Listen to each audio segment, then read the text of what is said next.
Maravilha, Mariana. Vamos começar? 8 horas? Eu que compartilho aqui minha tela, né?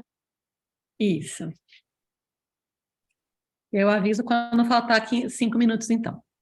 Tá aparecendo para vocês? Tá aparecendo.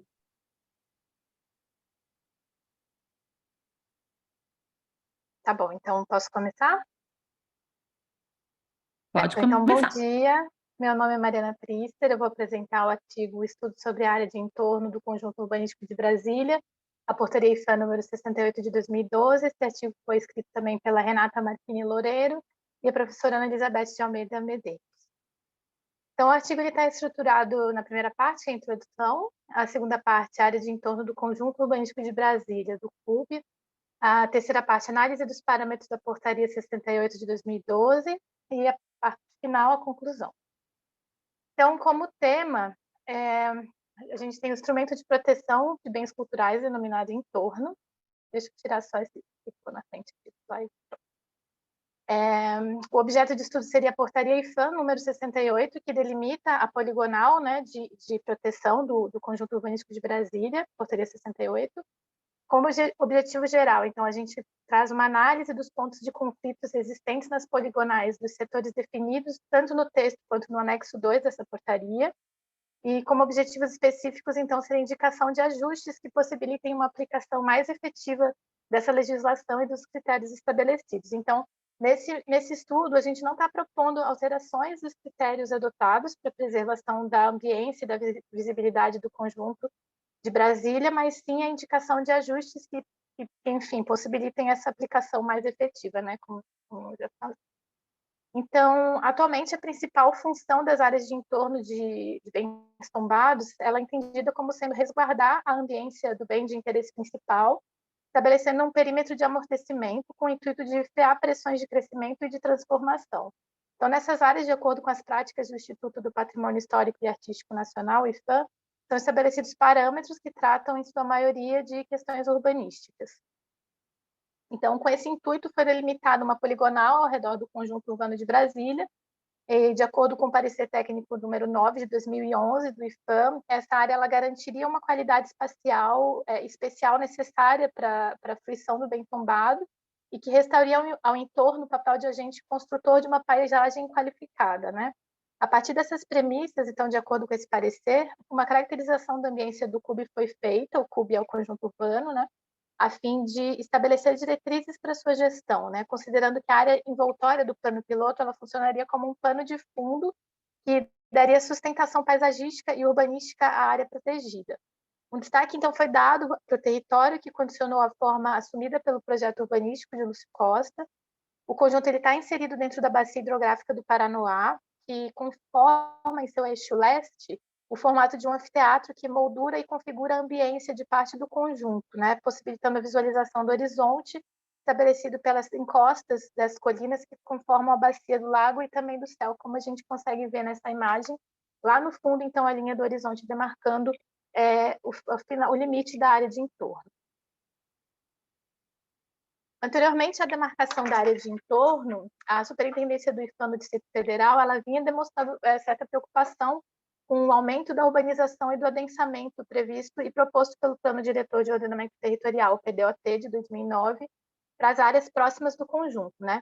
Então, a partir da elaboração de um mapa de visibilidades, que é esse mapa aqui à esquerda, que vocês estão vendo, elaborado em parceria entre o IFAM e o Exército, foi constatada a quase coincidência do traçado da rodovia da F001, que é a Estrada Parque Contorno, com a comeada dessa bacia hidrográfica do Paranoá, né? Então, por esse fato, se sugeriu que a delimitação da poligonal de entorno do CUB ela tivesse como base essa rodovia e ainda uma faixa de 500 metros além dessa poligonal, tomados a partir do eixo da DF-001. Nos estudos para elaboração do Plano de Preservação do Conjunto Urbanístico de Brasília, o PPCUB, né, que foi iniciado em 2009, foi dado um grande enfoque para a questão da definição dessa área de entorno, né? Um dos relatórios realizados para a empresa contratada pelo governo do Distrito Federal, ela destacava pontos de mirantes naturais para o conjunto, situados em várias localizações ao longo da cumeada dessa bacia, e descrevia que cada subbacia ela seria composta por morfologias e formas de ocupação humana diferenciadas, que contribuíam ou não com a preservação desse conjunto.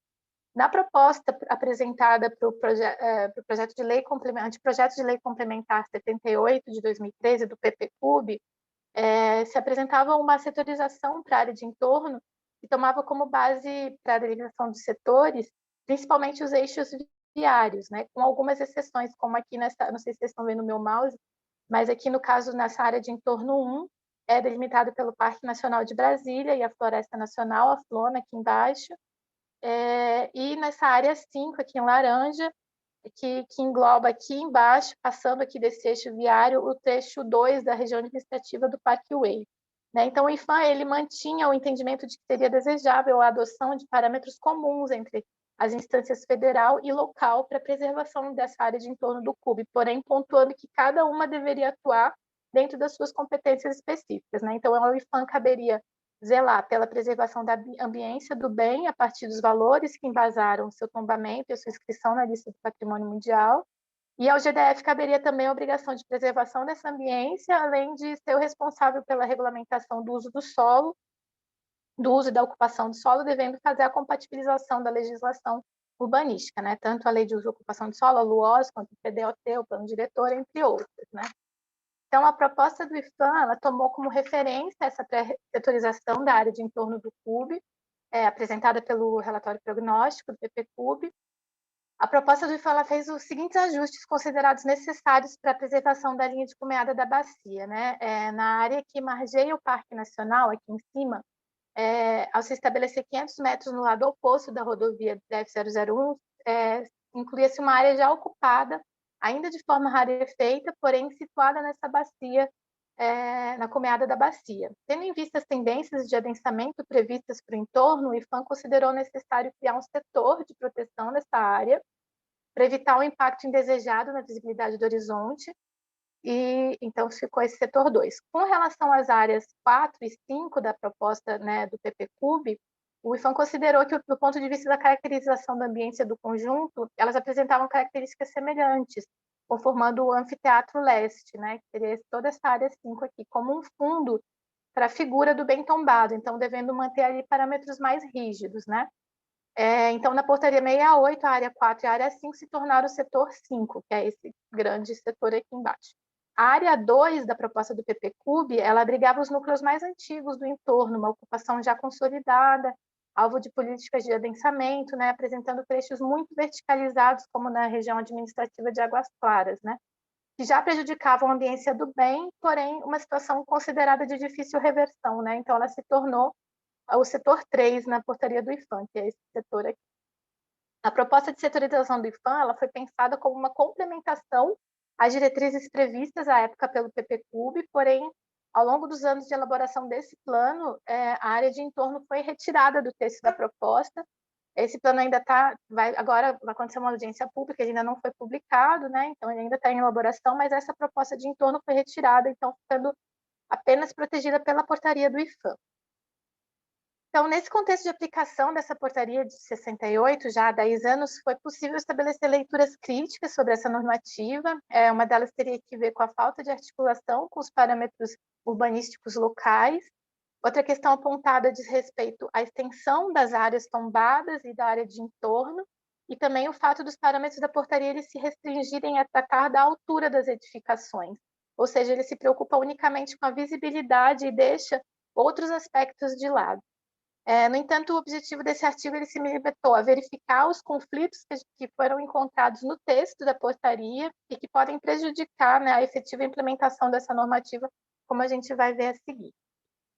Então, para efetuar essa análise, foi elaborada uma base de dados georreferenciados, né, com a representação gráfica do anexo 2 da portaria, que é esse à esquerda aqui, e utilizada a camada do Sistema de Informações Territoriais e Urbanas do Distrito Federal, o SITUB, que é o setor de georreferenciamento que elabora mapas, cartas topográficas relacionadas ao planejamento urbano do DF, também responsável pelo geoportal, né, que contém as poligonais descritas no texto da portaria. Então, aqui à direita a gente vê a representação do SITUB dessa portaria, né? Ele conforma manchas um pouco diferentes do anexo 2. Então, nesse mapa já foi possível identificar conflitos entre o que está descrito no texto e o que está representado no anexo 2, Para uma melhor leitura desses pontos de conflitos encontrados, foram elaborados croquis detalhando esses problemas identificados. No total, foram 14 pontos de conflitos encontrados. Eu trouxe aqui uns dos mais relevantes, só eu vou direto no ponto 2 aqui. Então, no texto da portaria 68, a região administrativa de Vicente Pires, ela estaria inserida nesse setor 3 aqui, que é essa malha quadriculada aqui em preto. E a colônia agrícola 26 de setembro, que é uma ocupação que foi sendo regularizada ao longo dos anos, ela está inserida dentro dessa região administrativa, mas ela extrapola essa zona aqui, né? Portanto, então, a poligonal do Citurbe, ela engloba corretamente esse trecho. A poligonal do Citurbe, ela está representada aqui em magenta, né? De acordo com o texto da portaria. O texto, ele traz escrito que essa colônia agrícola estaria inserida nesse setor 3. Porém, o anexo 2 da portaria está baseado no eixo viário, se limitando, então, pela DF 095, deixando de fora esse trecho de Vicente Pires, que vai até a 097, ali em cima, correspondente à área da colônia agrícola, que se limita com o Parque Nacional, que é essa área em branco aqui em cima. Ainda de acordo com o anexo 2, esse trecho seria demarcado como pertencente ao setor 1. Portanto, então, há um conflito entre o texto da lei e o anexo 2 da portaria, né? De acordo com os estudos do IFAM e da proposta do PLC de 2013, do PPCUB, a FLONA, a área da Floresta Nacional, ela consta no atual setor 1, mesmo o setor do Parque Nacional de Brasília, né? Conforme o anexo 2 da portaria. No entanto, essa área da FLONA, que coincide com a colônia agrícola, né? Portanto, foi uma invasão nessa área da floresta, não consta no texto da portaria, gerando esse conflito, né? Assim, essa representação aqui tenta situar, né, vocês dentro da área de entorno, com as legendas, se você precisa ter um pouquinho mais de atenção para conseguir entender, mas eu estou tentando explicar da melhor maneira possível. Os pontos 6, 7 e 8, eles tratam dos seguintes conflitos, né? No setor 5, a faixa de 500 metros no lado oposto da DF-01, ela está descoberta pelas poligonais do Citurbe, né? E também ela não está incluindo o Lago Paranoá no setor 5, né? Apesar de o lago ele ser um importante marco na paisagem urbana, né, de Brasília, ele pertencente a esse setor 5 de proteção mais restritiva, não tem nenhum parâmetro de preservação previsto para ele na portaria, né? O ponto 9, representado aí no mapa, ele trata da área correspondente ao setor do Catetinho, aqui embaixo. Esse trecho ele não é citado no texto da portaria, porém, no anexo 2, o trecho indicado no croquis está inserido no setor 4. Essa área na poligonal de Citurbe foi considerada como sendo do setor 5. Então, esse tipo de problema ele gera interpretações erradas na análise de processos que devem tramitar entre as duas instâncias, né, a federal e a local, e que dividem essa atribuição de gerir o CUB, né, e a sua área de entorno. O ponto 10 demonstra a faixa de 500 metros também, de novo no lado oposto da PCT, porém que também não está descrito no texto da portaria e também pela poligonal de Citurbe ela está descoberta. E o ponto 11, por fim, que demonstra o trecho da região administrativa do Parkway, que faria parte do setor 4, porém no anexo 2 ele está representado como sendo do setor 5. O último ponto de destaque que eu trouxe foi esse no ponto 12, né, no texto da portaria. Essa região administrativa chamada Núcleo Bandeirante, ela se encontra descrita tanto no setor 3 quanto no setor 4. Na poligonal do Citurbe, o núcleo bandeirante está incluso no setor 4, que seria um setor mais restritivo, e o trecho 3 da região administrativa do Parkway ele não está descrito no texto da portaria em nenhum setor, porém, segundo o anexo 2, ele estaria inserido nesse setor 3, como representado no ponto 13.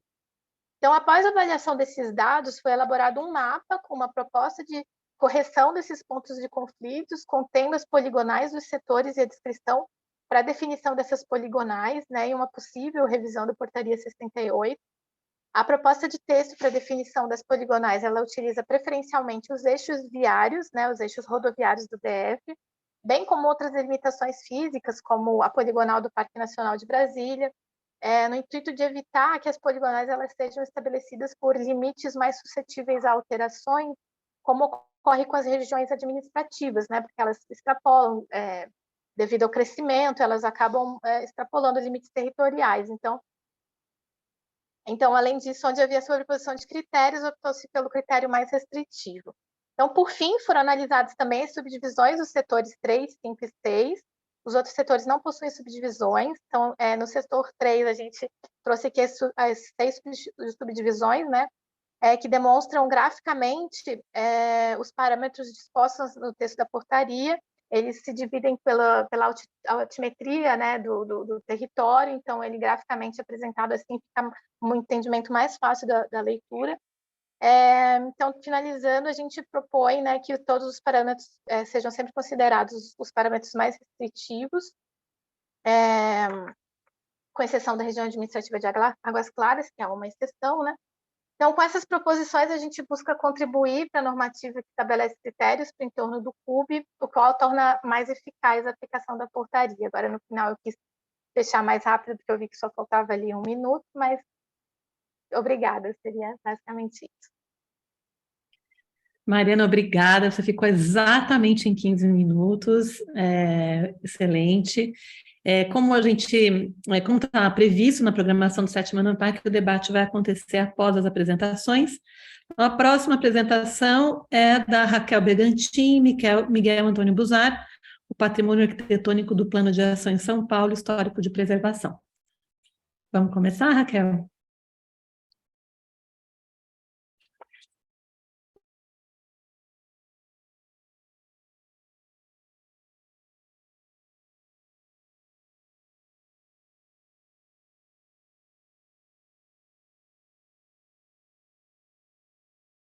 Raquel, nós não te ouvimos, você está no mudo.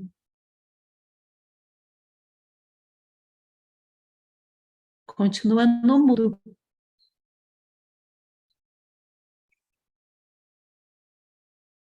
Pronto, acho que agora Pronto. estão vendo minha tela?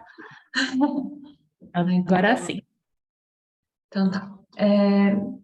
Eu vou começar a apresentação essa apresentação será feita em nome também do professor Miguel Antônio Buzar, que não pôde participar, não pôde estar presente hoje, mas eu trago o artigo O Patrimônio Arquitetônico do Plano de Ação em São Paulo, histórico de preservação.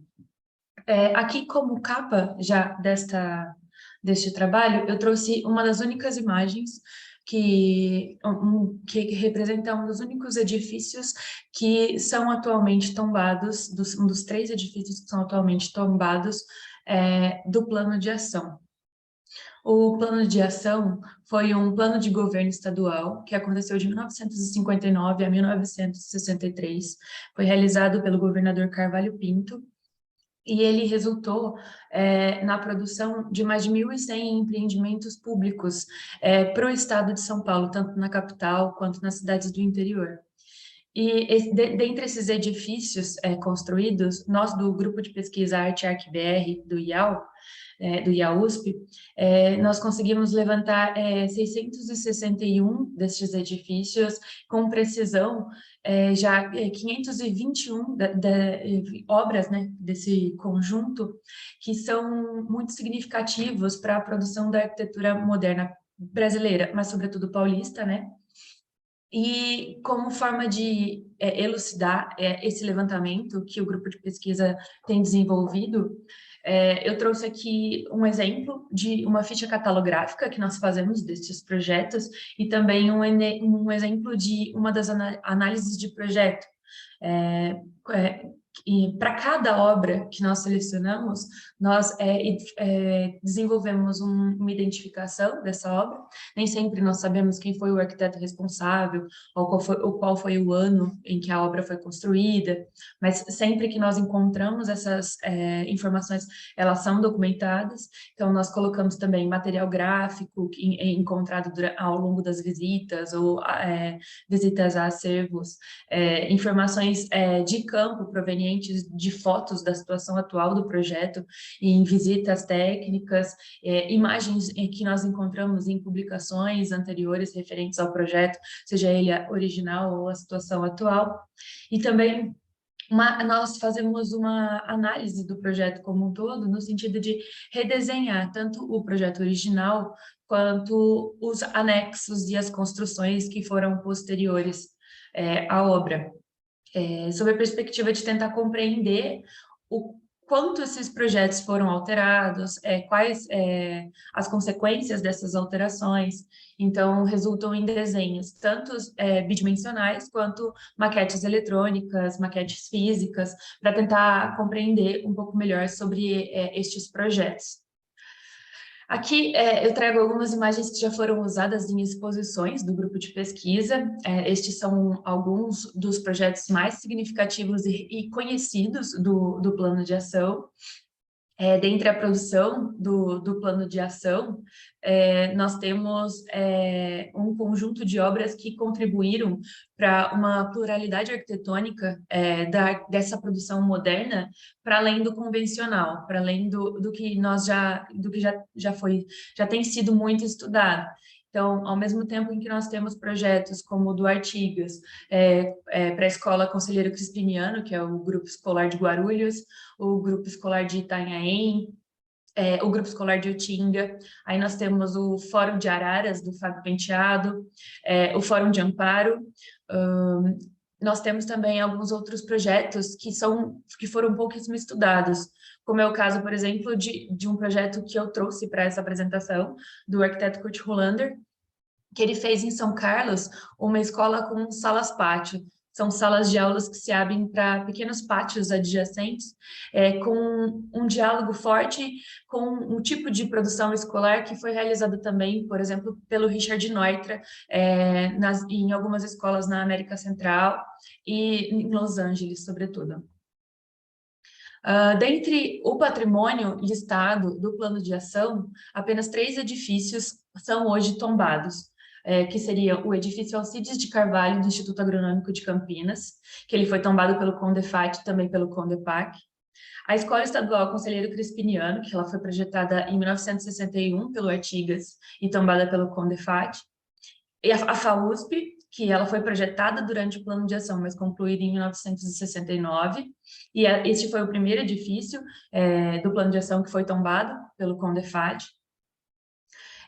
Mas aqui eu tentei trazer nessa apresentação os projetos que foram menos estudados e tentar mostrar quais são as relações dessas obras com as necessidades atuais desses projetos e quais são as consequências do histórico de preservação desses edifícios.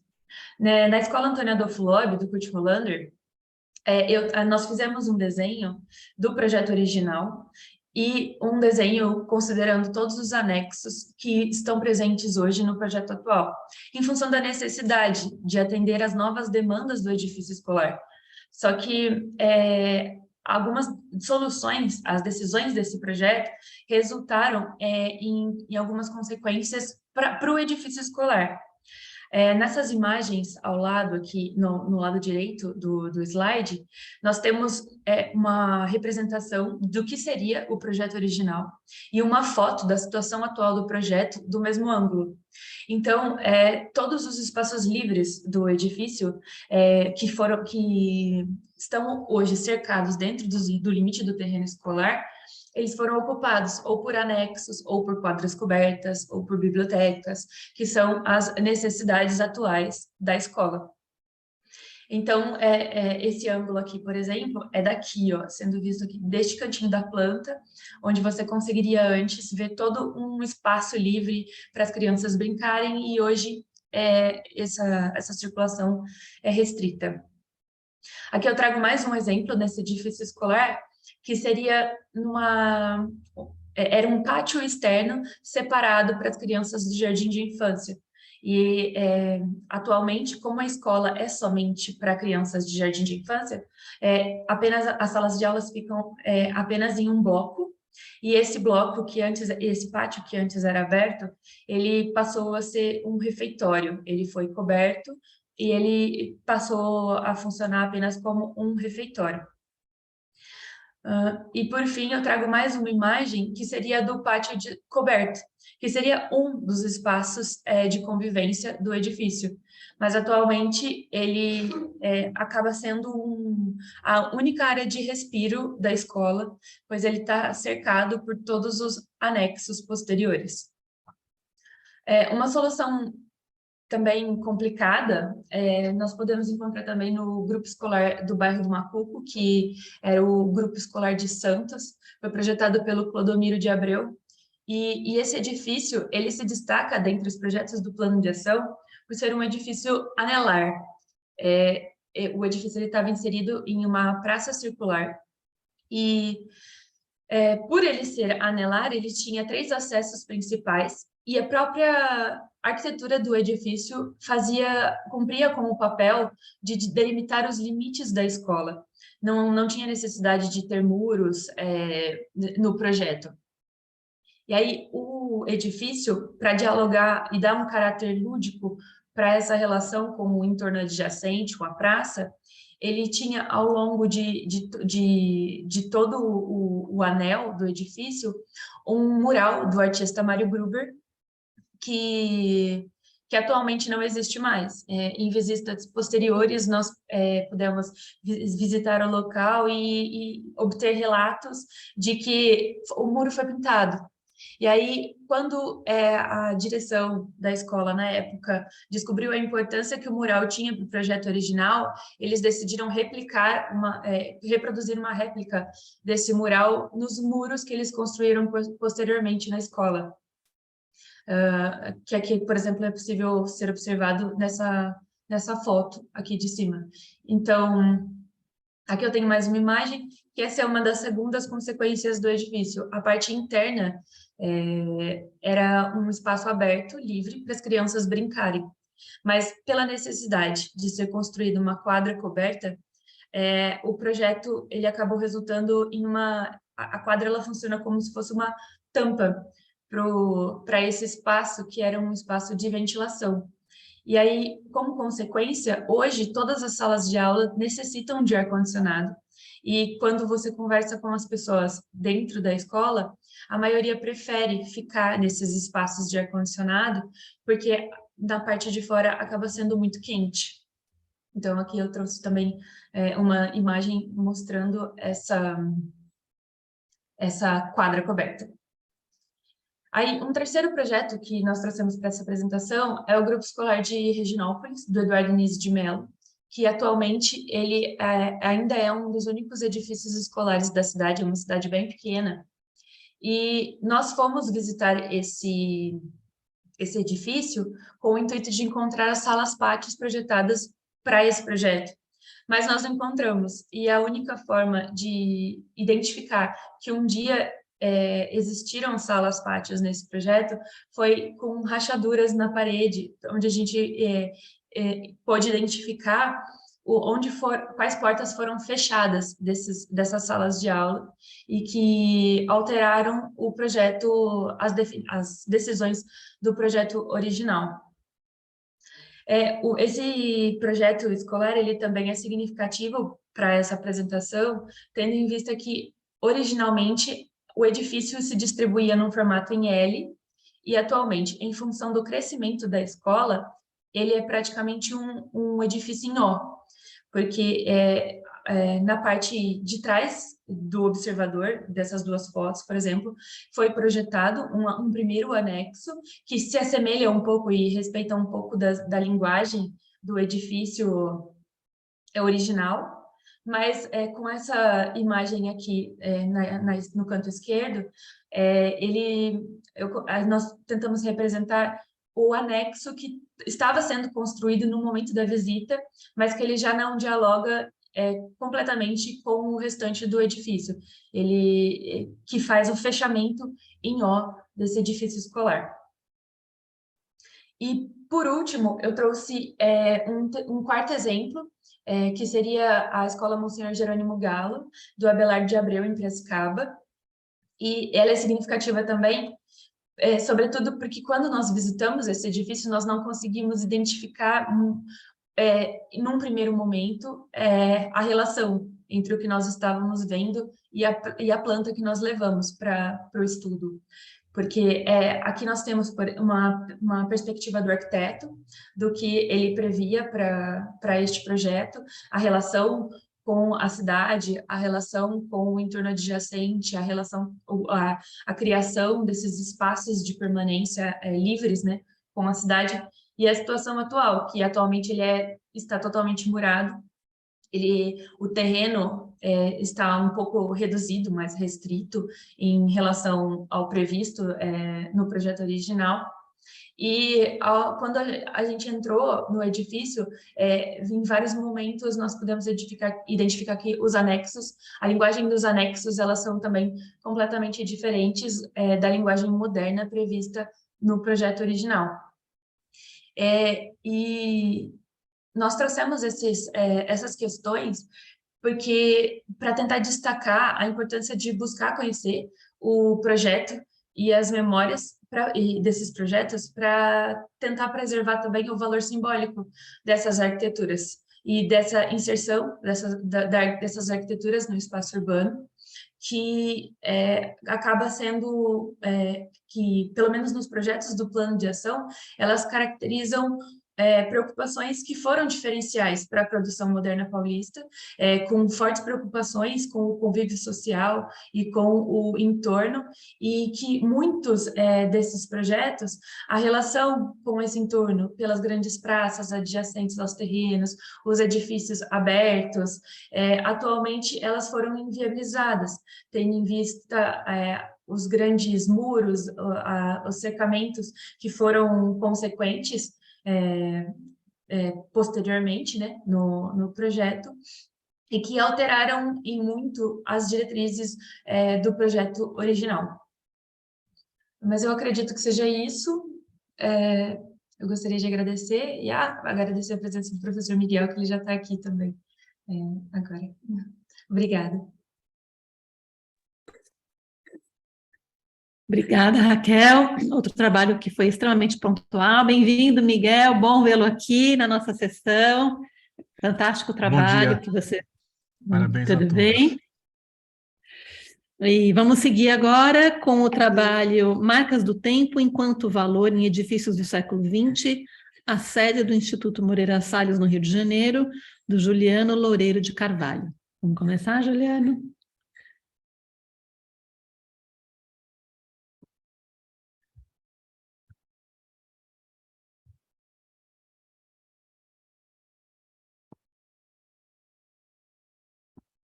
Juliano está no mudo. Estou no mudo, desculpa. Tá. Bom, vou aqui compartilhar a minha tela. Não sei se já está sendo compartilhada, vocês já estão vendo? Estamos vendo, sim. Pronto, então agora vamos começar de verdade. Bom dia. O nome do trabalho é Marcas do Tempo enquanto Valor em Edifícios do Século XX. Eu vou tratar da sede do Instituto Moreira Salles, no Rio de Janeiro.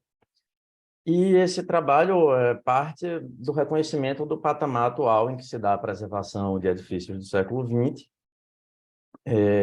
num momento em que a gente já acumula ao menos 3 décadas de esforços internacionais extensos, né, em todos os campos da preservação da arquitetura do século XX. Né? A gente atingiu um patamar maduro. E o que é que eu quero dizer com isso? Né? Acho que a bibliografia nos dá muitos exemplos disso, né? E é por isso que eu estou mostrando esse slide. Né? Então, esse amadurecimento se expressa, por exemplo, na quantidade de bens protegidos em nível local ou nacional em todos os continentes, né? E esse livro do Hugo Carugui é um panorama mundial desses esforços, né? A maturidade também se expressa na quantidade de manuais que coletam e disponibilizam o conhecimento acumulado sobre os materiais do século XX, sobre a forma de preservá-los. Aqui eu tenho, enfim, alguns desses manuais que eu estou citando. A maturidade se expressa, obviamente, na quantidade de obras que foram realizadas de intervenção nesses edifícios. Então, aqui eu estou colocando uma coletânea recente do Getty Institute só de casos de grandes obras de intervenção em edifícios de concreto aparente. E é claro que também um amadurecimento conceitual, que é onde eu quero chegar. Hoje, em 2022, a gente pode dizer que se normalizou a percepção de que os princípios da intervenção no patrimônio do século XX não são diferentes, enquanto princípios, daqueles do patrimônio cultural de todos os tempos. Isso a gente encontra, por exemplo, nos princípios da Association for Preservation Technology, que é uma organização especificamente da América do Norte. A gente encontra no quadro temático da arquitetura do século XX do Getty Institute, que, enfim, também é dos Estados Unidos, mas a gente encontra especialmente nos princípios do documento de Madrid, Nova Delhi, que é a Carta de Princípios do Comitê do Patrimônio do Século XX e do ICOMOS, né? Então, digamos, isso aqui tem um peso institucional maior, afinal, é uma instituição mundial, né? Mas em todos esses casos a gente tem uma reafirmação dessa ideia de que se preserva a arquitetura do século XX como se preservam as demais arquiteturas. E eu estou falando disso justamente para marcar uma diferença em relação à forma como a gente começou a lidar com esses edifícios, enfim, na década de 90, que foi, de fato, o tempo da explosão do tema, né? O momento em que o Docomomo se formou e se espalhou pelo mundo inteiro. Aqui no Brasil, a gente sabe o peso que o Docomomo teve e tem, né? E, nesse momento, tem aqui algumas publicações que colocaram algumas ideias que tiveram grande reverberação. Então, por exemplo, tem aqui nessa newsletter do Docomomo tem o velho texto do Jan Henkert, em que ele fala que quanto mais importante o prédio, mais ele tem que parecer com a foto do livro, né? Ele tem que voltar a ser o que era a foto, né? Assim como nessa coletânea americana, tem o texto do Wessel de Jong, em que ele fala como os edifícios modernos envelhecem mal e não aceitam o tempo, etc. E essas coisas que foram criadas na década de 90, de fato, estão muito bem consolidadas no manual do Proudhon, que é bastante tardio, né? Foi escrito mais de 10 anos depois desses primeiros textos, mas que, de fato, deu uma longa sobrevivência e tem dado uma longa sobrevivência a essa forma de olhar para a arquitetura moderna como essa arquitetura que não aceita o tempo, não consegue envelhecer e precisa ser sempre idêntica a si mesmo. Então, no meu texto, né, já que eu quero falar do envelhecimento e do valor do envelhecimento, eu vou olhar para um edifício do século XX de outra forma. Vou olhar a partir da ideia do valor da antiguidade, do nosso conhecido Hegel, trazendo para o nosso raciocínio justamente a dinâmica, que não é sempre convergente, entre os muitos valores do patrimônio, que é própria do olhar do Hegel e que ajuda a olhar para essas coisas com menos preconceito, com menos dogmatismo. O valor da antiguidade do Hegel e de que eu trato aqui se expressa não só no envelhecimento, mas também nas alterações deliberadas e na obsolescência, mas, de fato, o tema de hoje é o envelhecimento. Esses outros temas eu tenho tratado em outros textos que estão por aí. Bom, a gente chega, então, na residência Moreira Salles, né, um projeto do Olavo Redig de Campos, inaugurado em 1951, era a residência do Walter Moreira Salles, banqueiro e embaixador. Já em 51, quando inaugurada, publicada na Habitat, essas são algumas imagens da publicação, e que foi descrita pelo Mindlin, pouco tempo depois, como um palacete para grandes e frequentes recepções, e de fato é isso que a casa é. A gente vê aqui, por exemplo, não sei se vocês estão vendo o meu cursor, mas esse átrio que está aqui na foto, esse corresponde a isso aqui. Para cá a gente tem os grandes espaços de recepção, para cá a gente tem jantar e serviços, e aqui o bloco de dormitórios, tudo em meio ao paisagismo do Burle Marx, como vocês podem ver pelo desenho, não precisava nem eu dizer. Esse edifício foi ocupado pela família até o começo dos anos 80, foi restaurado e adaptado entre 95 e 99, um projeto arquitetônico do escritório da Maria Luísa Dutra e do Walter Arruda de Menezes, e a partir de então passou a abrigar a sede carioca do Instituto Cultural da Família, que está lá funcionando até hoje. Essa aqui é uma imagem do site, como vocês estão vendo. E aí, a partir daqui, então, a gente vai analisar como nesse edifício o envelhecimento visível interage com as intenções projetuais, com os materiais que foram especificados, com a história de uso, com a história de manutenção, tentando identificar quais são as evocações e os valores daí resultantes, e pensando que a partir dessas variáveis todas é que o envelhecimento pode, em medidas variáveis, constituir um valor passível de preservação, né? Depois a gente tenta ampliar isso um pouco, colocando numa relação mais ampla com o edifício, e também com a reflexão sobre voltando a esses princípios da preservação que eu referi no começo da apresentação. A gente começa, por exemplo, com os pisos, né? Um piso em Los Angeles de mármores italianos, um Botticino clássico e um Rosso Verona, que atravessa interior e exterior, unifica as circulações das áreas sociais, permanece limpo e com bom estado de conservação, né, com várias lacunas que são próprias do Rosso Verona, como vocês veem aqui na imagem contemporânea. Teve algumas recomposições com resina, né? Ele perdeu esse polimento que é muito visível nas fotos publicadas na revista, ele não é mais polido como um dia foi. Mas da forma como ele está hoje, ele contribui para o sentido festivo dos ambientes do edifício, né? Essa combinação de cores muito típica do Vêneto, que lembra de Veneza, de Vicenza, de Verona, contribui para os temas da riqueza e da tradição, que são temas do edifício. E esse envelhecimento presente, mais contido, não fere esses efeitos que eu descrevi, não fere a dignidade do edifício, né? Pelo contrário, evidencia o tempo transcorrido desde a construção da casa e denota, em seu estado geral, a durabilidade dessa casa, né? Esse desgaste do piso faz ainda lembrar das pessoas que circularam nesses tantos eventos da Casa Festiva e que hoje circulam nos eventos do Instituto Moreira Salles. Aqui a gente tem alguns outros elementos no exterior, esses são em mármore de Carrara. Aqui no canto inferior a gente tem uma balaustrada com peças maciças de mármore de Carrara, também está limpa, mas tem algumas peças tanto verticais como horizontais fraturadas, que foram reparadas com resina, um evidente esforço de não substituição. E nesse caso, diferentemente de nos falar de resistência ou durabilidade, de fato, esse mármore, na forma como está, nos fala de uma fragilidade, né?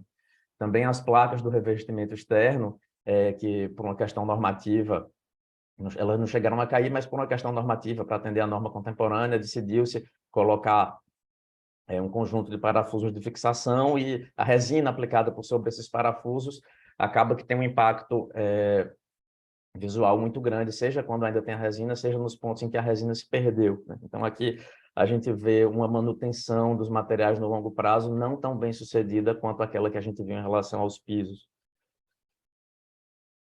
Na sala íntima, as paredes são revestidas até a meia altura com os azulejos portugueses do século XVIII, enquanto o piso é revestido com réplicas dessas mesmas peças, mas já feitas no século XX, feitas para a construção, né?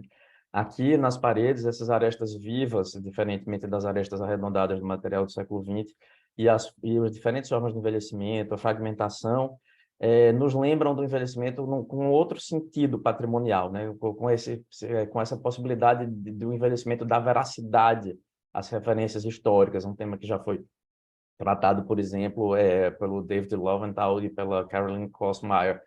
Então, é esse material envelhecido que nos diz, na parede, o material é do século XVIII, é um material próprio e do século XVIII. Nas esquadrias, eu não vou mais demorar muito, a gente, de novo, repete os temas da tradição e da riqueza. Aqui é mogno maciço, os desenhos são tipicamente brasileiros, a madeira pintada de branco, de forma geral, está em bom estado. Alguns lugares a gente vê essa superfície irregular das repinturas, né, que é uma outra forma de mostrar a passagem do tempo, não exatamente uma degradação, mas a própria manutenção, deixando suas marcas e lembrando do tempo dessa casa. E eu queria mostrar uma outra forma de impregnação do tempo no edifício aqui, que é como esses brises, esses pequenos brises, essas aletas em madeira, fletiram um pouco, né? Então, todos são ligeiramente curvos, mostrando uma lenta acomodação do material à gravidade, né? Eu vou para o último material, falar rapidamente que aqui a gente tem uma parede de gneiss local e que, como ela se integra à própria casa, ela é muito bem mantida para que fique limpa, com os revestimentos, com os rejuntos muito claros, enquanto aqui a gente tem o mesmo material na alvenaria externa, já no jardim, em que se permite que esse revestimento se perca parcialmente ao longo do tempo e que a vegetação cresça. Então, a gente vê aqui uma administração da manutenção dos materiais com muita sensibilidade para entender onde é possível um determinado grau de envelhecimento e onde esse grau de envelhecimento não é desejável, né? Existe esse gerenciamento de manutenção e de envelhecimento muito claro no edifício, né? Eu vou tentar ser rápido para poder concluir, né? Tudo isso, é claro, que se relaciona, por um lado, a forma como a arquitetura moderna brasileira traz a tradição para dentro de si própria. Esse é o tema de tantas décadas do que a gente produz de análise dessa arquitetura, mas é claro que a casa tem um interesse muito próprio, que não é só da arquitetura moderna brasileira, mas que é do tema do Palacete e do Redig de Campos, né? Que traz códigos de distinção social, que escolhem o pertencimento a tradições locais e europeias como uma forma de marcar o papel desse embaixador e dessa casa, né? Então, a gente tem o átrio de Três Vãos, a gente tem o afresco que ele especificou no mesmo tom da Vila dos Mistérios em Pompeio, e, enfim, de fato, existe uma tradição voluntariamente trazida para a discussão do projeto, que, obviamente, enriquece todos esses envelhecimentos que vêm depois e que acontecem ao longo do tempo, né? E aí, não vou falar da relação que isso também tem com o tempo natural, que não é o tempo da tradição humana, mas só para lembrar que a Pedra da Gávea aparece na capa da Habitat e aparece na capa do Instituto Moreira Salles hoje, do site da casa, porque, de fato, também a casa também traz uma presença muito forte da natureza e desse tempo geológico que se expressa nas montanhas, mas não tratarei disso, para poder chegar no último slide e poder fazer a reflexão final, e aí eu vou ler, né? Em síntese, a gente observa como na sede carioca do Instituto Moreira Salles, o envelhecimento dos elementos construídos e suas evocações variam conforme o material, a função arquitetônica e o desempenho que se espera deles. Variam conforme o uso das pessoas e conforme as condições de manutenção. Esse envelhecimento evoca um tempo humano, de continuidade e tradição, mas também evoca um tempo natural, de perenidade cíclica. São temas extremamente ligados à própria ideia do valor da antiguidade e arquitetura como um todo. Hoje, a presença desse tempo visível se entrelaça com questões de projeto e enriquece a expressividade e as leituras possíveis do espaço arquitetônico e das atividades que estão lá. Afinal, a gente lembra que isso é uma instituição cultural que trata de memória. O tempo vai além do projeto, ele se consolida na restauração executada, se consolida nas rotinas de manutenção adotadas, com a sensibilidade que eu já mostrei. Tanto a origem do edifício como a sua trajetória de conservação convergem para que ele se expresse de forma rica a passagem do tempo. Se num nível mais restrito isso aponta para a fertilidade da política de conservação aplicada no bem, isso nos lembra também como a preservação do valor da antiguidade e a preservação do envelhecimento não são um simples abandono romântico do edifício às ruínas e ao tempo, né? Mas o cuidado com o envelhecimento controlado e sustentável no médio e longo prazos, e que não compromete a existência dos imóveis, né? Num nível mais amplo, o caso contribui para estabelecer nos juízos críticos e nos juízos de conservação o reconhecimento desse valor associado às marcas do tempo em edifícios do século XX. Esse valor se integra e enriquece os valores de uma produção arquitetônica, até porque ela própria já trazia esses temas da história do tempo em sua reflexão. E justamente por isso a gente pode integrar esse caso nessa prática madura de conservação que eu vinha tentando pontuar na abertura do texto, e que essa autora não precisa mais se estabelecer como um campo externo em relação à preservação, mas diferentemente se integrar à disciplina da preservação tão bem estabelecida ao longo dos séculos.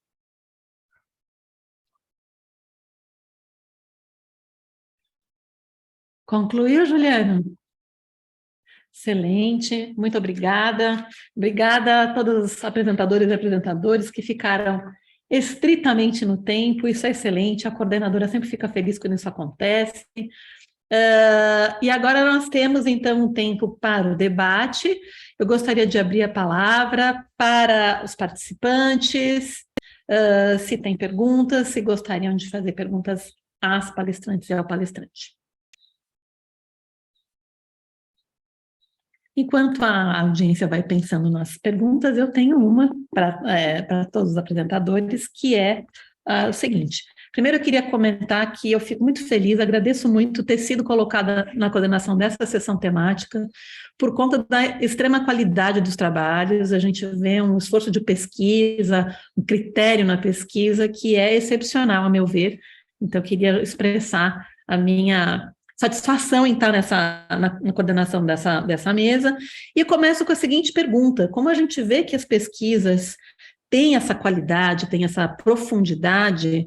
Eu estou vendo que o Nivaldo tem uma pergunta, eu vou terminar a minha e passo para a do Nivaldo, aí a gente junta, a gente faz um bloco, ok? Tudo bem, Nivaldo? Bom te ver por aqui.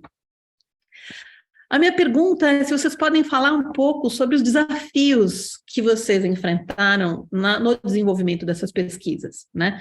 Quando a gente trata de patrimônio, existe toda a questão da legislação, acho que o primeiro trabalho fala muito sobre essa questão, os conflitos, né? E eu vejo que o primeiro trabalho deve ter enfrentado um desafio enorme de representação visual desses conflitos. Acho que vocês estão sendo bem-sucedidas até aqui, mas eu queria que vocês falassem um pouquinho sobre isso, né? No segundo trabalho, bom, eu não identifiquei, né? Deixa eu identificar para... O primeiro trabalho é o trabalho da Mariana Freitas, Renata Loureiro e Ana Elizabeth Medeiros, né? O segundo trabalho, da Raquel Begantinho e Miguel Antônio Buzar, me chamou muito a atenção o foco na arquitetura escolar, que é um dos temas que me é caro. Então, eu gostaria de saber se vocês podiam falar um pouquinho mais sobre a predominância da arquitetura escolar e o valor que vocês veem nessa abordagem, né?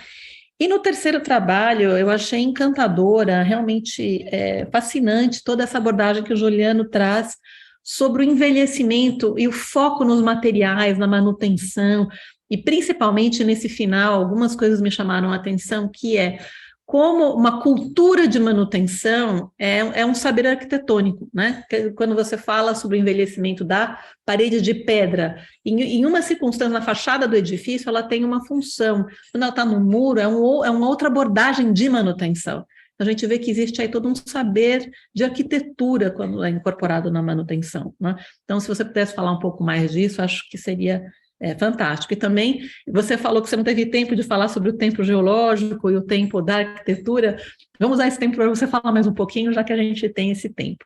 Mas, enfim, espero que vocês tenham anotado. Aí eu vou passar o Nivaldo e aí depois a gente faz esse pacote de perguntas.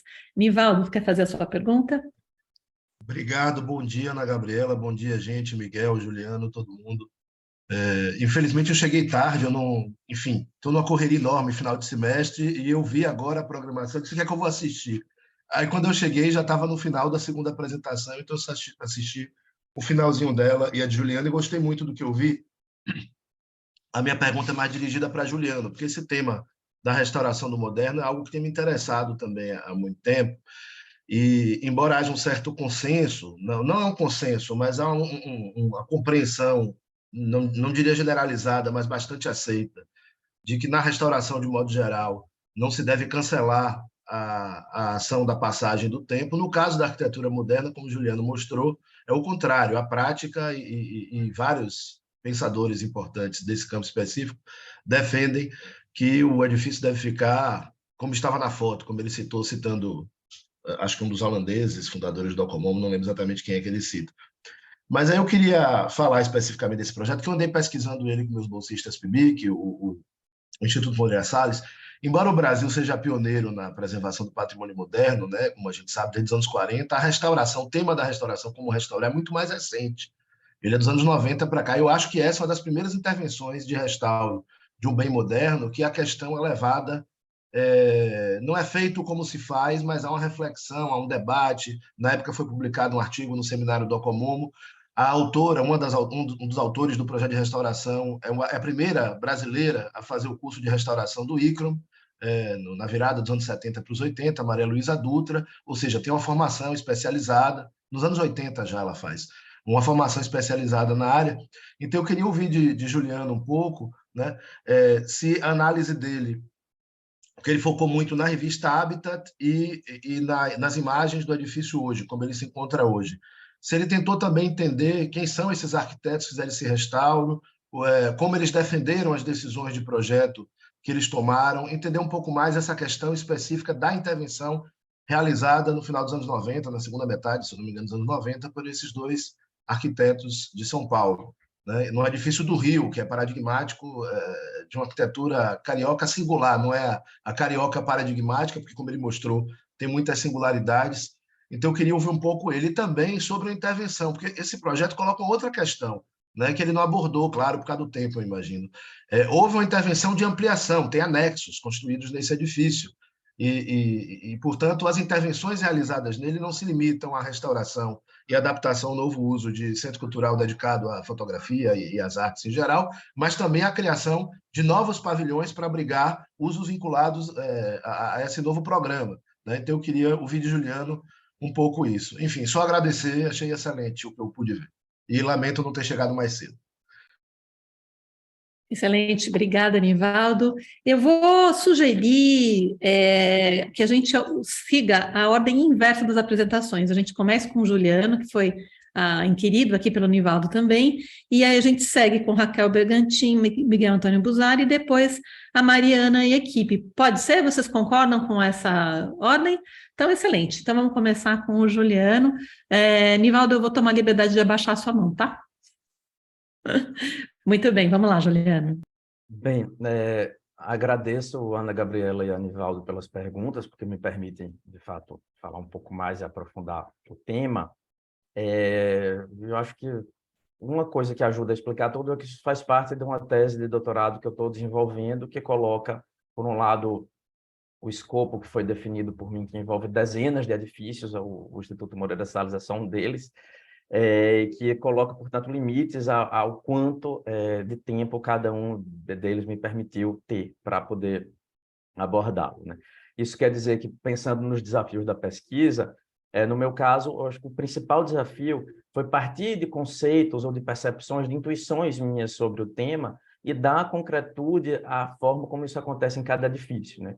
E esse processo de dar concretude, de olhar para cada material, de olhar para como diferentes materiais envelhecem de diferentes formas e dialogam de diferentes formas com as intenções de projeto, com a trajetória de manutenção, me levou justamente a algo que você percebeu e você colocou em sua fala, assim, o quanto pensar no envelhecimento não só envolve diferentes tempos, mas envolve saberes que se colocam em diferentes tempos e que continuam se colocando no presente, com as equipes de manutenção, antes com a restauração, antes no projeto. E essa, digamos, esse resultado onde eu chegar aí foi o maior desafio, porque, de fato, antes era uma ideia assim, envelhecer pode ser interessante, né? Mas dar concretude é que foi o grande desafio, eu diria, né? E aí, Nivaldo, bom, primeiro, como você diz, né, o edifício passou por outras intervenções, inclusive que envolveram ampliação, transformações grandes, especialmente na área do auditório, mas não somente no auditório. Inclusive, eu li uma dissertação da orientanda sua que faz uma análise dessa intervenção no auditório, não vou conseguir lembrar o nome dela agora, mas, enfim, eu li essa dissertação. Eu tenho tratado do valor da antiguidade pensando no envelhecido, no obsoleto e no alterado, né? E eu analiso Fernandes, exatamente, ela está lá como Fernandes. E eu analiso essas intervenções do auditório sob o conceito do alterado, né? Porque hoje eu quis falar só do envelhecido, então eu não trouxe isso aqui. E aí eu não analisei de forma mais profunda a trajetória da Maria Luísa Dutra, do Walter Menezes, que fizeram a intervenção, mas eu estudei com muito cuidado o texto que eles publicaram, que é quase como se fosse um memorial de intervenção, que saiu nos Anais do Docomomo, né? E eles colocam com muita clareza a consciência da forma como estavam agindo dentro do que seriam, digamos, princípios estabelecidos na conservação a partir da Carta de Veneza, né? No sentido de uma preocupação com preservação material, uma preocupação em diferenciação dessas intervenções de maior porte que eles fizeram, mas, ao mesmo tempo, uma consciência muito clara de que o edifício precisava ser adequado ao novo uso e precisava passar por alterações relevantes para que ele pudesse atender o novo uso dele. Então, foi uma intervenção muito consciente, muito cuidadosa em determinados pontos, mas não preciosista. Ao mesmo tempo, ela foi muito realista, né? Eu acho que é uma qualidade da intervenção, indiscutivelmente, da forma como é visível lá hoje, como está apresentada no texto publicado pelos autores, mas eu não pude entrar na trajetória pretérita deles, não sabia, por exemplo, dessa questão do curso do ICRO, uma contribuição interessante para mim saber disso. Obrigada, Juliano. Nivaldo, ok? Você tem alguma esclarecimento? Vamos aproveitar que a gente tem tempo, tudo bem? Não, só Ótimo. agradecer. Excelente. Então, a gente passa para a Raquel e o Miguel. Bom, eu posso começar, Miguel? Você quer comentar alguma coisa? Por favor, comece. Tá. Gostaria de agradecer, Ana, pela pergunta. Em primeiro momento, o plano de ação, ele projetou não só edifícios escolares, mas também, sobretudo, edifícios de justiça, saúde e agricultura. Dentre esses edifícios, por exemplo, nós temos o Fórum de Araras, que ele foi projetado como era um edifício público, mas pensado também como uma praça pública aberta, né, para as atividades do dia a dia, mas a seleção, sobretudo, de edifícios escolares nessa apresentação vem por dois motivos. Acho que em um primeiro momento, porque a grande maioria dos edifícios que foram projetados pelo plano de ação são edifícios escolares, mas já é um trabalho que se deu início numa iniciação científica em 2015, foi seguido como objeto de pesquisa no meu mestrado, e agora eu ainda continuo estudando edifícios escolares, sobretudo os que possuem salas-pátio, no doutorado também. Com relação à arquitetura desses edifícios escolares no plano de ação, acredito que a característica principal desses edifícios seja o pátio coberto como um elemento centralizador do projeto e um espaço de sociabilidade. E acho que dentre os principais desafios que nós consideramos, que nós encontramos nesses projetos, estão principalmente durante visitas, o desconhecimento das diretrizes originais e do projeto arquitetônico pelas pessoas envolvidas. Então, como foi o caso, por exemplo, no Grupo Escolar de Santos, o desconhecimento da importância do mural, que fazia parte do edifício, sabe? E que acabou por ser apagado. E a necessidade de adaptação do programa escolar, que acaba sendo uma questão que muito difícil de ser solucionada assim de forma óbvia, porque as escolas precisam desses espaços, elas precisam da quadra coberta, elas precisam da biblioteca, da sala de informática, que não foram projetadas no projeto original. E elas precisam ser trabalhadas, né? Então, acho que esses seriam os principais pontos, assim, identificados durante as visitas. Você quer complementar alguma coisa, Miguel? Eu gostaria, primeiro, eu gostaria só de me desculpar, eu contraí Covid e demora um pouco para começar o dia ainda, por isso o meu atraso na sessão, mas vamos lá. Como a Raquel colocou, o plano de ação é uma coisa muito interessante, porque é um pedaço da historiografia da arquitetura paulista e da arquitetura brasileira, né, muito pouco conhecido ainda. Eu não sei, no começo, talvez a Raquel tenha colocado, mas uma coisa muito particular aconteceu no estado de São Paulo, até o final dos anos 50. Os edifícios, os equipamentos públicos produzidos pelo estado de São Paulo não eram modernos, tá? Eles ainda, com algumas exceções, havia edifícios modernos, mas a sua grande maioria ainda era eclética, uma arquitetura corrente, e mesmo neocolonial. Veja, é o estado de São Paulo, não o município. O município já tinha o convênio escolar, teve Ibirapuera, o estado participou da comissão do quarto centenário, mas não era a força majoritária. Então, assim, estranhamente, né, no estado mais desenvolvido na nação, se a gente colocar aquela questão modernismo, modernização, né, então seria quase que natural nós imaginarmos a arquitetura moderna sendo patrocinada, né, ou pelo Estado, e não era, né, e não era. Isso é uma coisa muito interessante. Em 59, com o plano de ação do governo Carvalho Pinto, que naquele momento era um personagem político renovador, né, que depois de 64, digamos assim, voltou-se para a ditadura, né? Mas em 59 ele instituiu um plano de ação com uma equipe muito diversa, inclusive com o Pedro de Arruda Sampaio, que era o seu chefe de gabinete, né? E aí houve um acordo do Estado com o IAB para a contratação de profissionais, arquitetos, para produzirem para o Estado, né, obras, os equipamentos públicos. E aí foram produzidos mais de 1.000 equipamentos públicos e uma grande maioria equipamentos escolares. Por que os equipamentos escolares, né, nos interessa em particular? A Raquel colocou o Fórum de Araras, que é uma joia da arquitetura, pouco conhecida, mas por quê? Porque tem toda aquele registro histórico, né, da ideia, né, da função social da arquitetura que a Escola Paulista, né, teria, digamos assim, desenvolvido. E nós acreditamos que o plano de ação jogou um papel muito importante para a consagração dessa ideia. Por quê?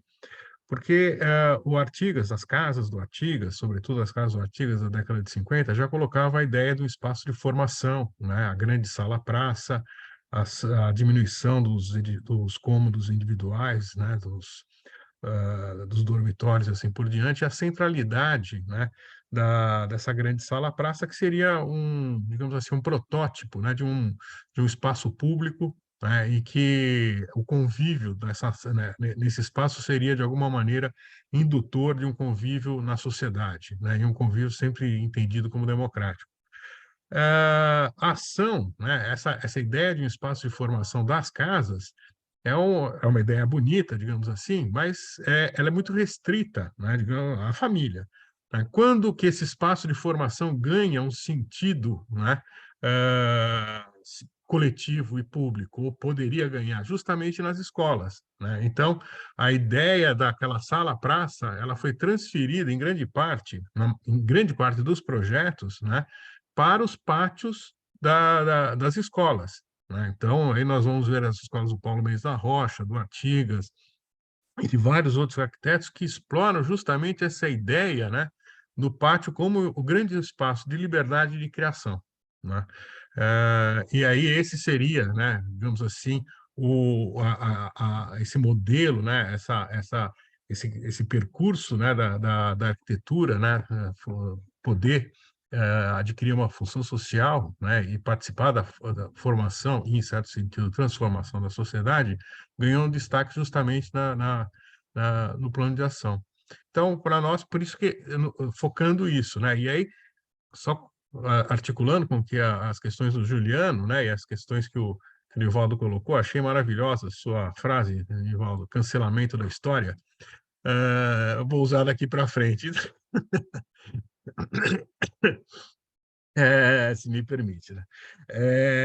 O que é interessante é que, assim, são escolas, né, como a Raquel colocou, de 50, 60 anos, e a renovação, né, a necessidade de intervenção nos edifícios, no edifício escolar, né, ela é muito forte, né? Você tem alterações no programa, né? E isso nós temos que lidar e saber lidar com isso. O problema é que as concepções arquitetônicas, na grande maioria, se não quase absoluta das intervenções que foram feitas, as intervenções desconheceram completamente, né, os sentidos, as questões, né, arquitetônicas. E aí acontecem os desastres, como no caso da escola do Clodomiro, que é uma outra escola excepcional, que a quadra, né, que é um elemento que não existia no programa naquele momento do plano de ação, mas que 10, 15 anos depois passou a ser obrigatório. Essas quadras elas foram implantadas de qualquer jeito, em qualquer lugar, né, destruindo, digamos assim, desorganizando arquitetonicamente o espaço, né, incidindo negativamente no conforto, enfim, né, o trabalho que a gente busca hoje é justamente tentar, né, de alguma maneira, fazer esse levantamento para mostrar que, né, as intervenções que são necessárias, elas necessitam ser pensadas, né, levando em consideração as propostas arquitetônicas. Lógico, só para terminar, todas essas escolas, é impressionante, né? Não existiam muros nas escolas, nos fóruns, era aquele espaço, aquela licenciosidade, né? Digamos assim, a esperança, né, de um país socialmente justo, em que questões como segurança, né, isso não existiam. A começar pelos muros, né, essa concepção já sofreu grandes abalos. Era isso. Obrigado. Obrigada, Raquel e Miguel. Um comentário rápido sobre essa questão da arquitetura escolar, já que é um tema que compartilhamos. Nós fizemos há alguns anos um levantamento aqui em São Paulo das escolas do convênio escolar, o estado que elas estavam atualmente e por que elas estavam nesse estado. E foi interessante notar que, acho que de 10 ou 12 que nós levantamos, apenas 2 ou 3 se mantinham preservadas. E a razão para isso é que os diretores e diretoras mantinham a memória, quem tinha sido arquiteto, qual era o valor da arquitetura, enquanto que nas que não foram preservadas, as diretoras e os diretores não faziam ideia quem que tinha projetado, se que era do convênio escolar, e tiveram que fazer reformas na medida em que o dinheiro aparecia, que a oportunidade aparecia, tinham que fazer apressadamente, sem ter noção do que eles estavam trabalhando, né? Então, eu acho que esse é um dos elementos da equação aí que torna esse assunto complexo. Mas vamos passar agora à próxima, a Mariana Priester. Então, eu acho que queria agradecer também a seu questionamento, Ana Gabriela, e para eu poder, talvez, falar sobre a dificuldade da representação que a gente encontrou na elaboração dessa proposta, eu tenho que puxar um pouquinho da onde veio a motivação desse tipo de análise que foi feita, né? Então, tipo, a minha pesquisa, ela começa, né, com a recomendação da paisagem urbana da Unesco e tentando extrapolar, né, os limites do conjunto urbano de Brasília e olhando para a cidade ao redor, né, olhando para essa paisagem, para essa cidade que está ao entorno desse conjunto, né? Tanto essa recomendação quanto a declaração de Xi'an que define, né, o conceito de entorno, eles tendem a extrapolar, né, essas definições com camadas de valorações outras e englobando aspectos econômicos, sociais, para né, que compõem toda essa extrapolando, né, essa ideia de conjunto cerrado em si mesmo. Então, a minha pesquisa ela vem daí, e então eu olhando para o entorno e tendo essa necessidade de entender essa legislação, comecei a entrar por esse caminho e na tentativa de fazer uma comparação entre a legislação, né, do uso do solo do Distrito Federal, da LUOS, e dessa portaria do IFAM, né, que gere o entorno do conjunto, me deparei com essa dificuldade de conseguir fazer essa comparação desses parâmetros de gabarito, porque a gente começou a encontrar essas diferenças no geoportal, né, entre essas camadas, uma do que estava descrito na portaria e o que estava representado nesse geoportal que disponibiliza essa representação gráfica das camadas. Então, a gente teve que partir para o uso de softwares para poder auxiliar nessa comparação de parâmetros, mas antes de conseguir chegar nessa comparação desses parâmetros, foi necessário encontrar esses pontos de conflitos, né, entre o que estava dizendo o texto da portaria e o que estava sendo representado pelo site do Geoportal.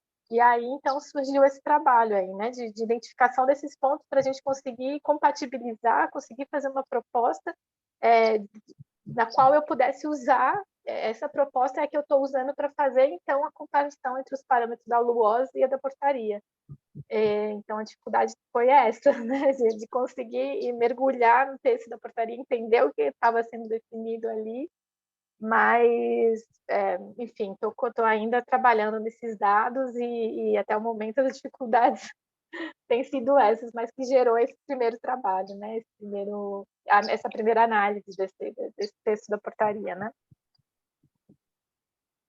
Excelente. De certa maneira, a superação dessas dificuldades é uma das grandes contribuições que vocês estão trazendo aqui para o campo da discussão, né? Muito bacana. Eu queria saber se nós temos mais pessoas da audiência que gostariam de fazer pergunta às palestrantes e aos palestrantes.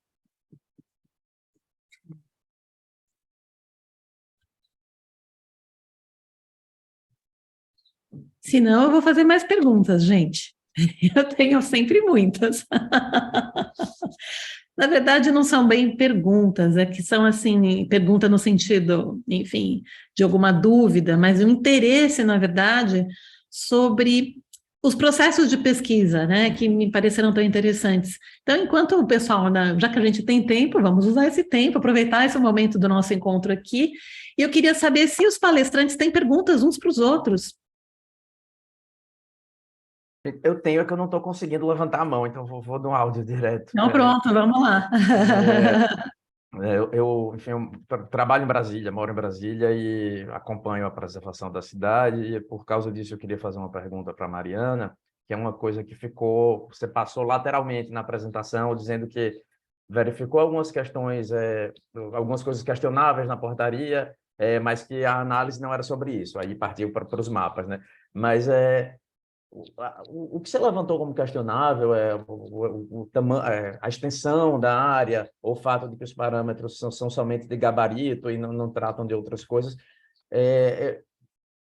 Você fala isso no sentido de que haveria outras alternativas mais adequadas? E aí eu pergunto, assim, já porque eu tenho uma leitura sobre o tema, né? Uma interpretação do tema. E o que eu entendo é que justamente por se tratar de uma área tão grande e que tem um impacto exclusivamente no âmbito da paisagem, e não é uma paisagem que se vê de perto, né? É uma paisagem que se vê lá de longe, do outro lado do lago, né?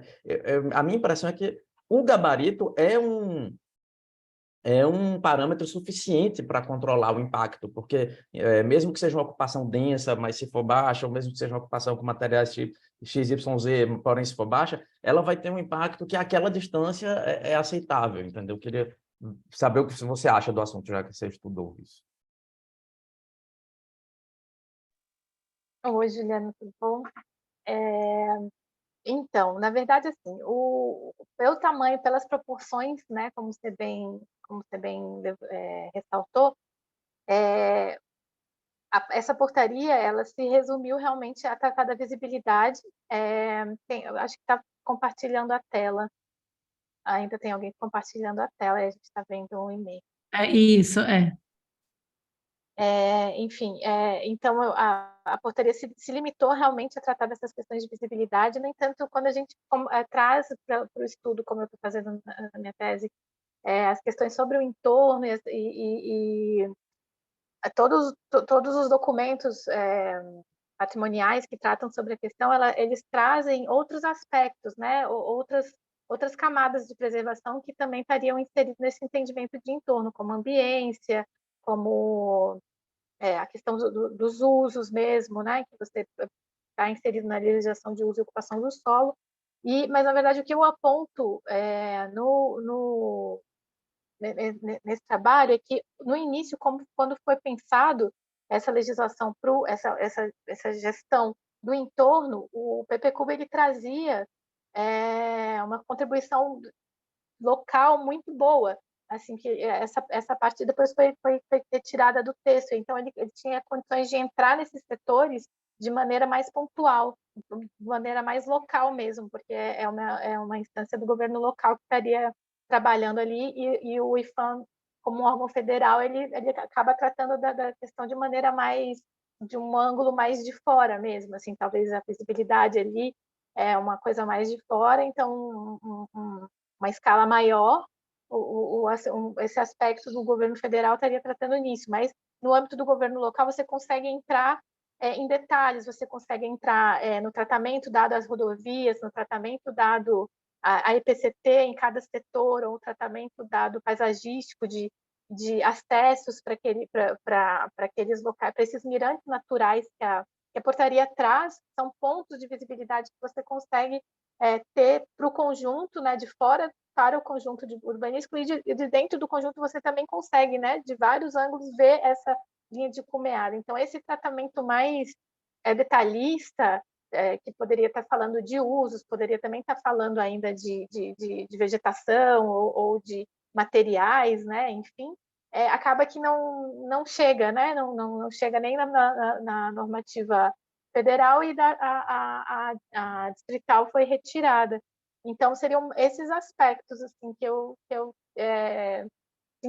sinto falta, né? Eu acho que A portaria ela acaba não dando conta, por ela, ela abrange uma área muito grande, ela acaba não dando conta de entender o caráter de cada setor desse, ou de trazer a relevância de cada setor ali que foi separado, e buscando também aspectos sociais, assim, né, de como a própria comunidade que está inserida dentro de cada setor daquele enxerga o conjunto, né, você se sente parte aquele conjunto, aquela paisagem que eles têm acesso visualmente, o que aquilo traz de volta, assim, né? Porque as regiões administrativas aqui no DF, a gente sabe, Brasília é uma cidade e as outras regiões são outras cidades, apesar de que de fora as pessoas entendem Brasília como sendo tudo isso, mas pessoas que moram aqui não se enxergam assim. Então, acho que falta trazer um pouco desse tipo de aspecto para as normativas mesmo, assim, né?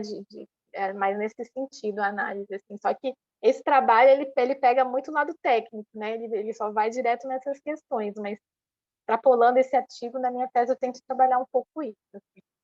Não sei se eu respondi. Sim, muito bem. Mas alguém que apresentou trabalho hoje tem perguntas para suas colegas e seus colegas?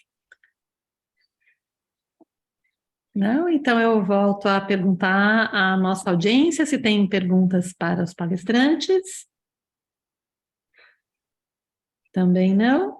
Então, antes de fechar, eu queria aproveitar que nós estamos aqui e perguntar a cada uma e cada um dos palestrantes se houve algum momento de surpresa, um momento de, enfim, algo que aconteceu na pesquisa, algo inesperado, algo fora enfim, do programado, alguma coisa que suscitou, assim, uma mudança de curso, uma mudança de perspectiva, algo que tem, enfim, alterado o curso da pesquisa de alguma maneira. Vocês lembram de algum momento desse tipo que vocês poderiam relatar?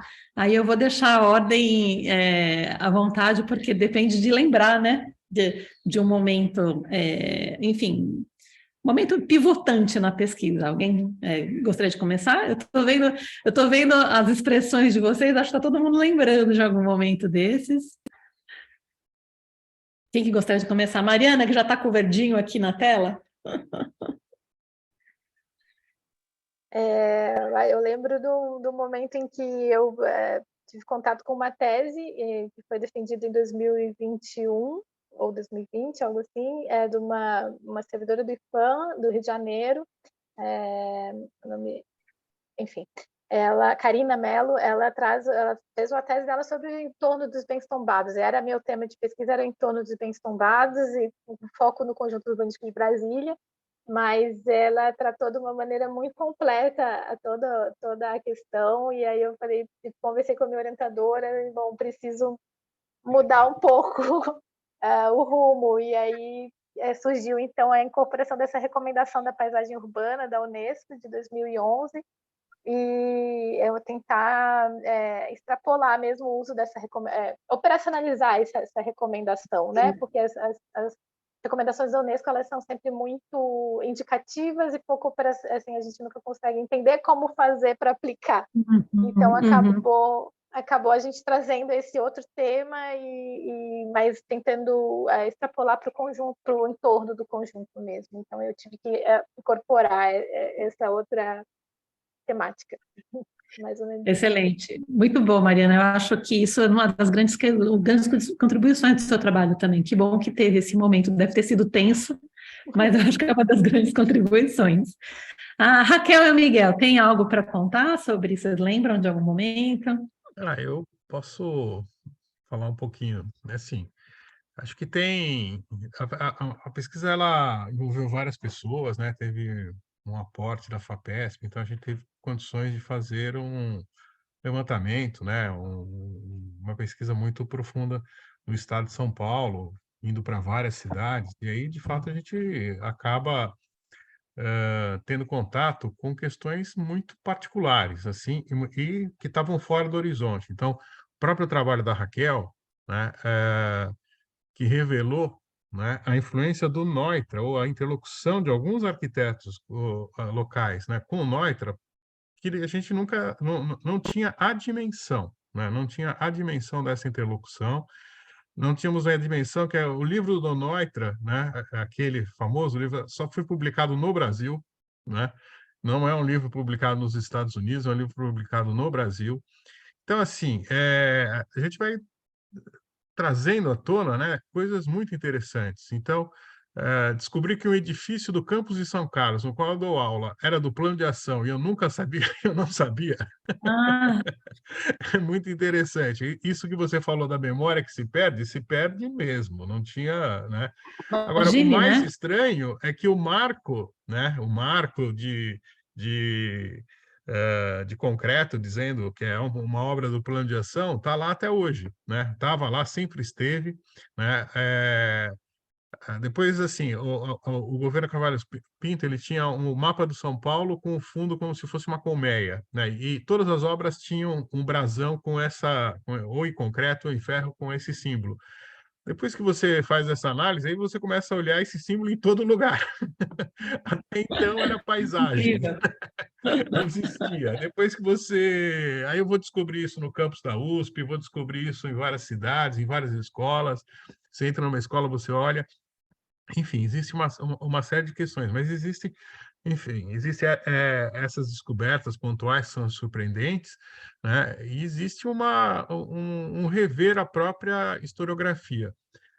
Indo para a Secretaria da Agricultura, que tem tinha, depois eu vou comentar rapidamente, um acervo muito, muito bom, nós pesquisamos, né? Nós sabíamos que a Secretaria da Agricultura desenvolveu edifícios neocoloniais durante muito tempo, mas isso nunca foi um objeto de atenção, né? Indo à secretaria, aí nós pudemos verificar exatamente, né, a transição, a passagem do momento em que ela fazia os edifícios neocoloniais para o momento em que passou a fazer as edificações modernas. E as edificações neocoloniais, elas são de uma qualidade impressionante, que é totalmente contrário daquilo que nós lemos, estudamos né, sobre o neocolonial como uma arquitetura despropositada, bolo de noiva, sem nenhuma preocupação técnica ou com os programas. Então, assim, a Universidade de São Paulo tem 2 campi neocoloniais, o campus de Ribeirão Preto e o campus de Pirassununga. O campus de Ribeirão Preto, ele já tem vários edifícios outros de outros momentos. O campo de Pirassununga também tem edifícios de outros momentos, mas ele é um campus neocolonial. É impressionante, é o maior conjunto que eu conheço no Brasil de edifícios neocoloniais. E é absolutamente desconhecido, né? E é absolutamente desconhecido. Então, e mais, né? Ele sempre foi uma escola técnica. Então, uma das assertivas, é só a arquitetura moderna podia responder, ou conseguia responder satisfatoriamente aos programas modernos, como programas tecnológicos e tudo mais. O campus de Pirassununga e o campus de Ribeirão desmentem isso. Outras arquiteturas podem, né, abrigar programas que naquele momento eram programas, e ainda, de certa maneira, ainda são, programas que exigem algum grau de refinamento, de atendimento, né, de um refinamento tecnológico. Então, assim, tem muitas questões, né? Isso eu só pincelei algumas. Acho que toda pesquisa, a gente sabe como começa, mas a gente nunca sabe como termina, né? E é nessa transição, né, de não saber que eu acho que está a riqueza, né, do nosso trabalho. Bacana, bacana, Miguel. Eu também não sabia que esse livro do Richard Neutra tinha sido publicado só no Brasil, isso é uma informação nova para mim. É interessante isso. E a Raquel queria complementar algo? Então, pois é, essa questão do livro nós descobrimos durante a pesquisa, ele foi publicado somente no Brasil em versão bilíngue, em português e em inglês. Então, acho que por isso que ele acabou sendo só publicado aqui. E quem passou essa informação para a gente foi o filho do Neutra, né? Do Neutra. Uhum. Muito Mas legal, bacana. sobre essa questão desse momento, né, em que foi durante uma visita técnica, conforme o professor Miguel comentou, nós estávamos fazendo uma visita de iniciação científica, levantando edifícios escolares. Só que alguns meses antes, eu tinha feito uma disciplina na faculdade estudando o Neutra. E quando eu entrei num dos edifícios, a sensação que eu tive era de que a linguagem formal daquele edifício tinha muito a ver com os projetos escolares. E aí foi quando nós decidimos procurar, tentar... E o que eu achei muito interessante também, como mudança na minha pesquisa, é que eu parti de um pressuposto muito de influência. E ao longo da pesquisa, nós chegamos numa interlocução, num diálogo, de acordo com todos os eventos e todas as publicações e tudo que nós fomos encontrando entre os arquitetos, sobretudo os arquitetos, os edifícios selecionados durante o plano de ação, com salas pátio e os projetos do Neutra, nós chegamos na conclusão muito mais de um diálogo, onde, depois de visitas do Neutra ao Brasil, ele, inclusive, produziu muitos dos elementos da arquitetura moderna nos projetos dele lá, sabe? Alguns elementos pontuais, mas que sugerem essa relação de diálogo, assim. Bacana, bacana saber esses percursos todos, né? A gente, enfim, seria tão bom se a gente pudesse depois ter os diários da pesquisa, como se fosse possível fazer isso, né? Além da própria pesquisa, mas é por isso que é tão bom esse momento que a gente tem nos eventos para conversar sobre isso. E o Juliano, finalmente. Eu acho que a grande surpresa para mim no processo deve ser bem óbvia para vocês que estão sempre orientando, mas para mim que sempre foi orientado, né, não era óbvia, que é o quanto, digamos, cada edifício vai se multiplicando no processo de pesquisa. Então, a partir de listas muito grandes para ir filtrando até chegar em poucos prédios, mas só no processo de filtrar, cada edifício ia abrindo novas portas e novas necessidades de estudo, e acabou que quanto eu ficava cortando, e quanto mais eu cortava, mais cada edifício crescia e precisava de mais páginas, mais textos, e terminei ficando uma coisa imensa, que terminou um trabalho incrível, um pouco até repetitivo, porque acaba que os exemplos terminam por se repetir, mas é uma coisa que acho que só com a experiência, que de fato a pessoa entende isso, quando precisa partir de recortes mais precisos desde o início, coisa que eu não fiz, né? Essa foi a minha grande surpresa. Juliana, eu posso falar por mim, o Miguel é orientador também, deve ter mais orientadores aqui, mas assim, por um lado a experiência ensina, mas por outro, cada orientando é uma nova aventura, viu? Então, o que eu posso te dizer é que assim, até certo ponto a experiência ensina, até certo ponto é uma aventura imprevisível. Não sei se o Miguel quer comentar sobre isso. A experiência só cresce. Ela só cresce. É isso mesmo, bacana, mas interessante, enfim, bom saber.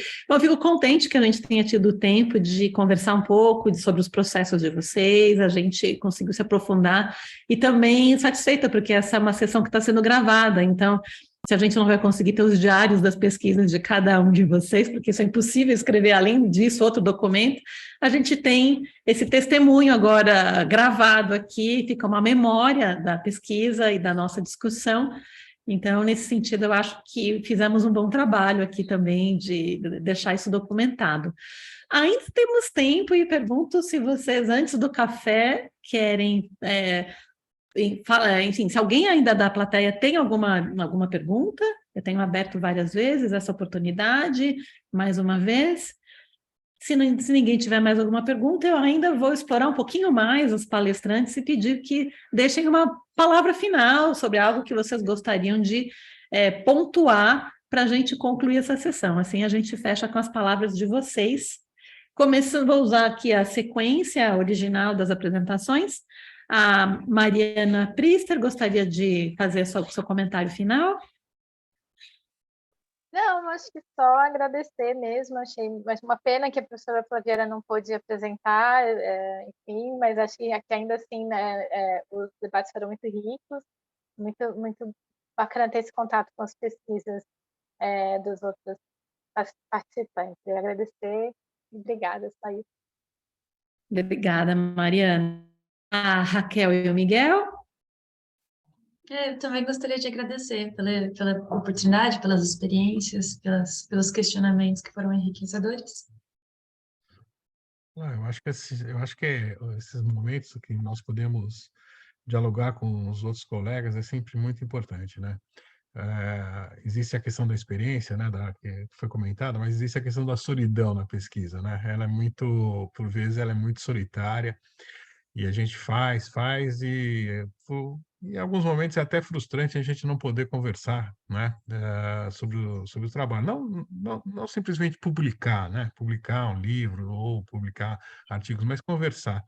Eu acho que os momentos dos encontros, né, como esse, como o Enampac, eles são muito importantes, né, para a gente conhecer os trabalhos, conhecer os colegas, ainda que virtualmente, né, mas espero que ano que vem a gente já possa realizar de uma forma diferente. E parabenizar a Ana Gabriela pela condução maravilhosa dessa mesa. Muito obrigado, Ana. Imagine, a mesa foi maravilhosa, uma delícia aqui estar com vocês. E agora o Juliano. Bem, eu também queria agradecer a você, a Gabriela e a todo mundo. De fato, é raro uma mesa em que a gente tenha tempo para debater até esgotar, né? Geralmente, assim, é uma pergunta já sai correndo, acabou. Isso foi muito bom, né, na nossa mesa de hoje, mas já que eu estou tendo a oportunidade, eu queria assim, voltar para uma reflexão do texto, que assim, esses 3 trabalhos que a gente viu hoje, o que eu apresentei e os outros 2 sobre Brasília e sobre São Paulo, mostram bem uma coisa que eu estou buscando, que assim, o quanto tem muita coisa a ser feita que já está sendo feita, né? Tem as portarias, os entornos, os inventários, o levantamento do acervo, ou a manutenção e a conservação, tudo isso já está sendo feito. Então, eu acho que isso é esse momento de maturidade que eu tentei descrever no texto, no sentido de que tem muitas vezes fica um discurso sobre a perplexidade diante da preservação da arquitetura do século XX, como vamos fazer, e esse desafio novo a enfrentar. Na verdade, as coisas já estão aí, já estão sendo feitas, a gente já está enfrentando. Acho que a gente tem o que seguir nesse enfrentamento que a gente está fazendo, muito mais do que ficar perplexo. É isso. Eu acho bacana, Juliana, acho que os trabalhos tiveram essa natureza aqui que você está apontando, e eu acho que também é uma contribuição que os 3 trabalhos trazem. Então, creio que nós podemos ir caminhando para o fechamento da sessão. Eu queria mais uma vez agradecer muito a oportunidade de estar aqui com vocês, coordenando essa mesa, e também fico muito contente com a oportunidade de deixar esse registro sobre os processos e esse diálogo. Realmente o Miguel tem toda a razão, a solidão da pesquisa é um peso que incide sobre todos nós, e a possibilidade de conversar, de ir além daquilo que é publicado, mas falar sobre o processo, falar sobre os caminhos da pesquisa é sempre muito preciosa, então eu fico muito contente que a gente tenha tido a oportunidade de fazer isso aqui. E então vamos encerrar, agradeço a todas e todos, foi um grande prazer estar aqui hoje com vocês, e nos vemos nas outras salas, nos outros... Vamos fazer um print? sessões. Vamos fazer um print? Se as Vamos pessoas fazer. pudessem abrir as telas, acho que As seria legal. câmeras, quem que pode abrir para a gente fazer uma foto? Boa ideia, muito legal. Que bom. Todo mundo muito tímido. As pessoas estão... essa coisa das telas ainda... Tem gente que está sem câmera. Pronto, maravilha. Que bom que as pessoas estão aparecendo. Muito bem. Vou tirar uma foto aqui. E aí fica também... vou tirar outra, olha só, apareceu aqui mais gente. Excelente, pessoal, muito obrigada por estarem conosco, por assistirem. Mesmo sem a câmera, a gente sente aí a energia, a presença de vocês. Foi bem legal ter todas e todos aqui hoje. Muito bom? Então vamos encerrar, pessoal. Até logo nas próximas sessões e eventos do Sétima Não Parte. Tchau, pessoal. Tchau.